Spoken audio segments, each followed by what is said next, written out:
What's happening? All right, let's see. It is 2025, and I think this is the first video I'm doing for 2025. January has been crazy. It has been just crazy. It's January 31st, and we have a lot going on today. So jiu-jitsu classes, coaching calls, and then tonight I do ringside commentary for Front Street Fights. It's a busy day. My day started at 4 a.m. and my day will end at probably midnight, and that's normal.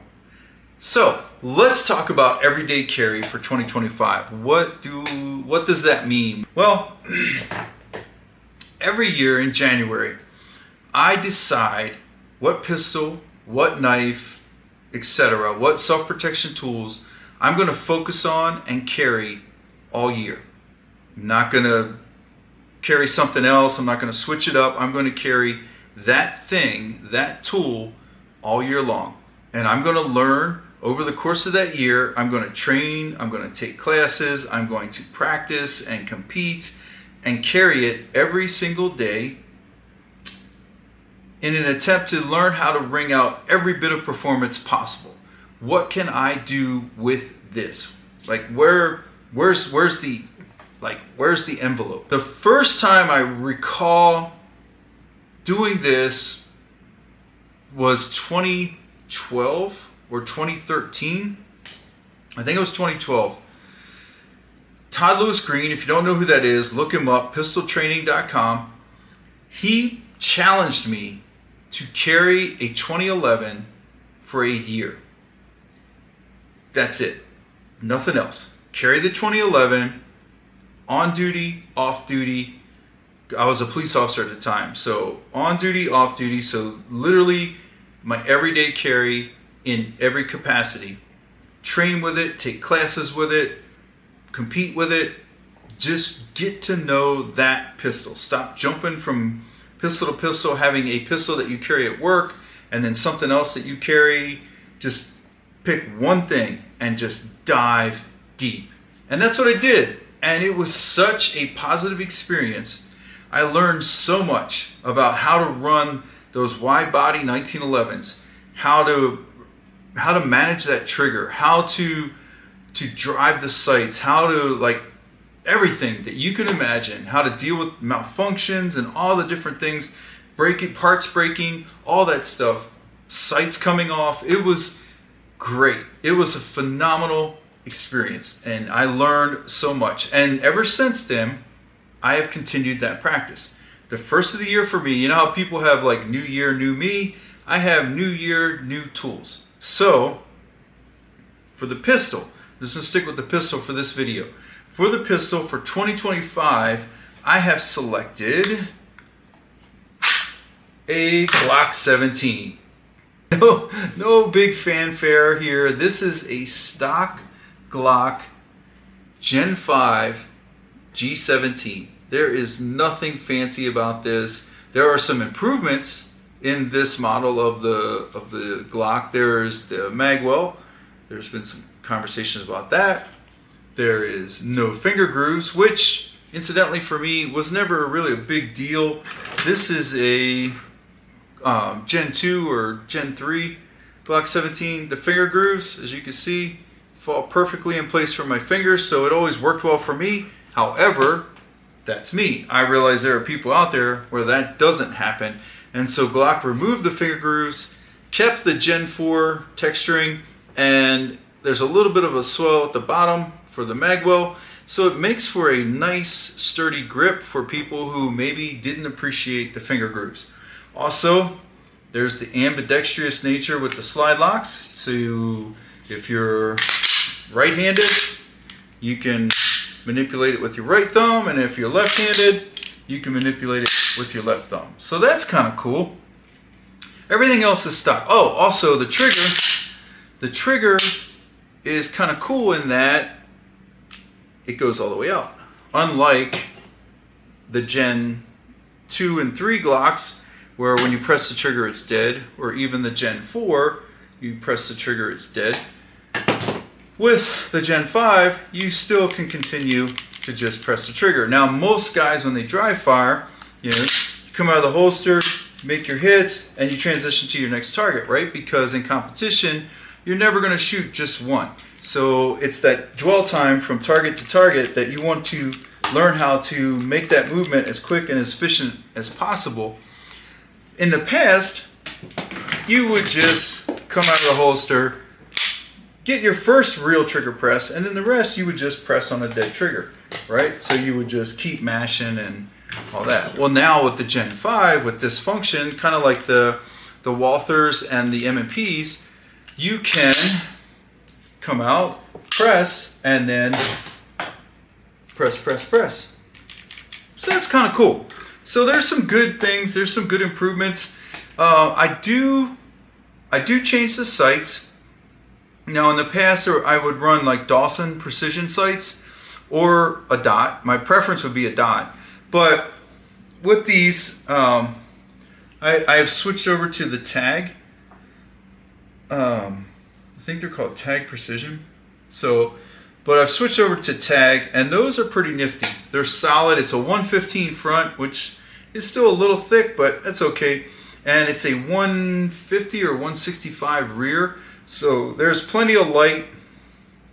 The serrated flat black, nice, kills the glare. I've practiced with this outside, inside, under all kinds of lighting conditions, and you can see the sights really well, particularly against steel or against the brown, the typical USPSA or IDPA targets. And hopefully I never have to find out. But against clothing, like in a closet, I went into a closet, dark, and using a handheld or a weapon-mounted light, the sights, boom, they just pop right against clothing. So no real issues there. Now, that's going to be the pistol that I carry, do everything with for the next year. So all of 2025, if you see me shooting anything other than a Glock 17, you have permission to punch me in the eye, and I can't do a thing about it because I gave you permission because I broke my word.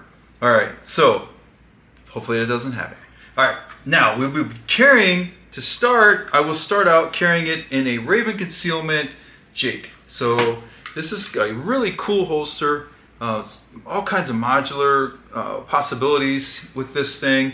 I have the wing to kind of help tuck because it is a G17. It is a full-size grip, and so we know with concealment the main issue is not here down. Like, that's not the concealment problem. The concealment problem is from here to here. So from this point to this point, or the optic, if you have an optic, that's the concealment challenge, is how do I get that stuff tucked into the body so that people can't see it. And so having that tuck that pulls this into the body is kind of nice. That's something I prefer to have on my concealment holsters because it helps me to carry a full-size gun with zero issues. It pulls all that in, keeps it in line with the body, and it just blends right in. So to start the year off, this is what I'm using for my appendix in the waistband carry holster. Also, this will work for SSP and production. I can shoot both divisions with these pistols with no modification. The only thing that's different is just I download 2 rounds, right? So instead of 18 rounds in the pistol to start, I start with 16. And then there's 15 in each mag on my waist instead of 17. Not the end of the world. It's a game. I'm just playing it, right? Just having fun and learning what I can from it. My mags will be carried in the Raven Concealment adjustable mag pouches. These are really cool. You can adjust the cant on these. I have these set just straight up and down. For my purposes, that's what works best. But you can adjust these to have all kinds of, like a 45-degree cant when it's sitting on your belt, and that's really nice because it's also ergonomic. Kind of works with the way your hand falls to the waistline. If you reach to the front, it's right there, so you don't have to make any weird like movements with your wrists and all that. And if you do a lot of jiu-jitsu and all that stuff and lifting weights like I do, your shoulders are always jacked. So doing that might not, there are some days where that might not be something you're going to be able to do. So having the ability to just adjust those mags and make them easier to access, that's something I really like. But yeah, that's going to be my everyday carry loadout, if you want to call it that. Exactly as I'm going to carry. I'm going to carry it like that every day, practice every day, take classes like that, and compete like that. So Glock 17s, and I went and I picked up a couple G17s that were LE trade-ins, and these things are like new. It's amazing. I don't know what agency had these, but they are pristine. There is absolutely nothing wrong with these pistols. There is zero wear and tear on the magwell, so it's not like somebody was slamming mag changes. Like, nobody was dry firing with these pistols. Nobody was. Yeah, it's wow. The only thing that was wrong with this one is, if you can see in the back, there's a little scratch on the back plate. The white stuff is just the grease. I use Gunfighter Gun Oil Gun Grease. It's the best I've ever used. It's the best product out there. I prefer grease. Some people like oil. I prefer grease on parts that don't have a pump to keep the oil replenished. So I throw grease on my guns. But that's a sidebar, right? But yeah, that's it, man. That's the only, like, I looked this pistol over when I got it. I'm like, this is an LE trade-in. $343. Glock 17. And it runs. Like, it runs. I've put about 100 rounds through it already. Accurate, you know, what you would expect from a service pistol as far as accuracy goes. Reliability, all that good stuff. It's there. Same with this pistol. This was a Gen 4 that I found. $380. And same. Zero, like, there's nothing. This pistol's like new. So, also, this Gen 5 was an LE trade-in, and there is, like, look at the magwell. There is no wear and tear. This thing was not reloaded. Like, it's not like you or I, where we're just in here all day, every day, just like dropping out, just working on our reloads and just beating that magwell up. You know, like pop, pop, pop, pop, pop, drop the mag, beat another mag, come back up. Like, nobody was doing that with these pistols. So don't sleep on the LE trade-ins. They're like new. I'm glad. A friend of mine told me about those probably like 5 years ago. He's like, hey man, why are you buying a Glock new? Buy a LE trade-in Glock. It's like new. Like, you know how cops don't shoot a whole lot. So there you go, dude. So anyway, Glock 17, 2025 is the year of the G17 for me, and I'm looking forward to wringing absolutely every bit of performance I can out of myself, and hopefully, if I'm good enough, I'll be able to wring as much performance as this pistol is capable of out of it as well. I don't know if I'm there yet. I know a lot of GM, M, and GM level shooters that run Glocks, and I don't think, like, when I talk to them, they don't think they've reached the capacity or the potential of that pistol. So I don't know if I'm going to either, but it's going to be fun to try and find out. So if you guys have any comments, leave them below. If you have any questions, leave them below. I don't get anything from Glock. Glock doesn't pay me. I'm not sponsored by it. They don't even know I exist.